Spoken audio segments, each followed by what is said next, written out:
बिस्मिल्लाहिर्रहमानिर्रहीम। सफ़र के दौरान एक मुकाम पर पानी ख़त्म हो गया। सहाबा कराम रज़ी अल्लाह ताला अन्हा हज़ूर अकरम सल्लल्लाहु अलैहि वसल्लम के पास आए।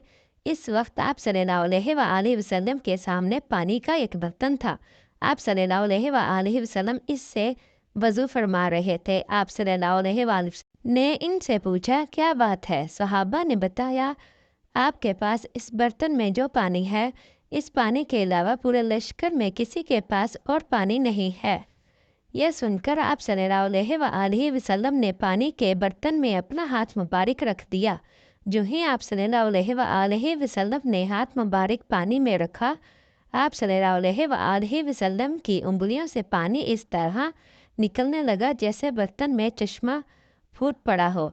एक सहाबी का बयान है कि मैंने आप सल्लल्लाहु अलैहि वसल्लम की उंगलियों से पानी के फव्वारे निकलते देखे।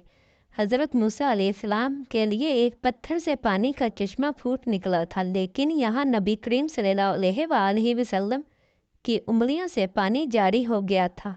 उलमा कराम फरमाते हैं कि ये वाक़या मूसा अलैहिस्सलाम वाले वाक़ये से कहीं ज़्यादा हैरतनाक है, क्योंकि चश्मे पहाड़ों चट्टानों से ही निकलते हैं, लिहाजा पत्थर से पानी का जारी होना इतनी अजीब बात नहीं जितनी कि हज़ूर अकरम सल्लल्लाहु अलैहि वसल्लम की मुबारक उंगलियों से पानी जारी होना अजीब है। हज़रत जाबिर रज़ी अल्लाह तआला अन्हा कहते हैं, जो ही ये पानी का चश्मा फूटा, हम सब पीने लगे।